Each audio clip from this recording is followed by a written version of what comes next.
Agnès, Washington est ce soir sous très haute tension. Oui, Jean-Baptiste, nous sommes devant la Maison-Blanche dont l'accès a été limité. Vous le voyez, la police a été déployée. On attend d'ici 3 heures maintenant 400 suprémacistes blancs, des militants à l'idéologie ouvertement raciste. Ils ont été autorisés à se rassembler pour un temps limité, 2 heures seulement. Alors les premiers à être arrivés dans ce parc, dans le square Lafayette, ce sont les militants antifascistes, les militants des organisations noires américaines. La police va tout faire pour éviter le contact entre les deux groupes et pour comprendre un peu mieux qui sont ces suprémacistes blancs américains. Je vous propose de regarder le reportage de Jacques Cardoz et de Régis Massini. Ils sont l'image de ces suprémacistes blancs aux États-Unis. Ils hurlent national-socialisme en place publique. Ils défilent à visage découvert. Un groupe identitaire qui n'hésite pas à faire le coup de poing. Face à eux, des groupes antifascistes rassemblés en nombre et qui se sont jurés de ne pas les laisser rentrer dans l'université.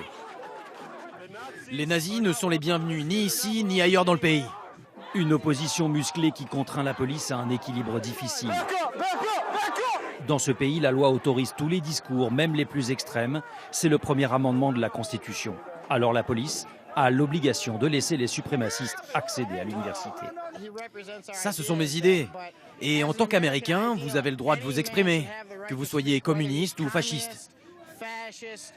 Après plusieurs heures de confusion, les antifascistes obtiennent finalement ce qu'ils veulent.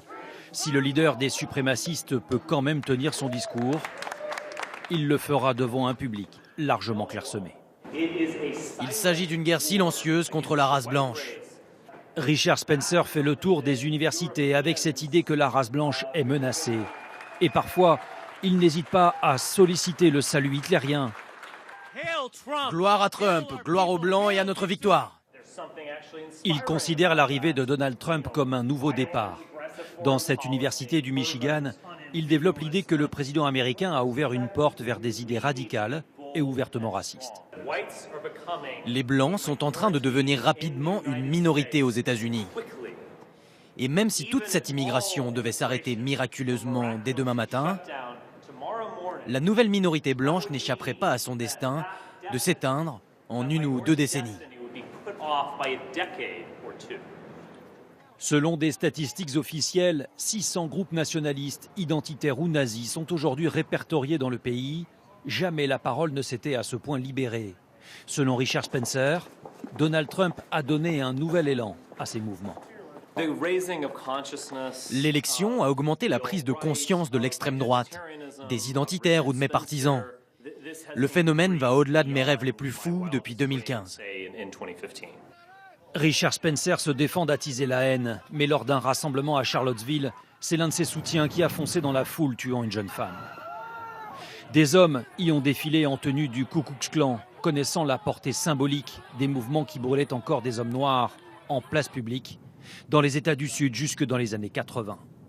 Cachés pendant une trentaine d'années avant de réapparaître au grand jour, ces groupes sont le signe que la haine raciale est loin d'avoir disparu aux États-Unis.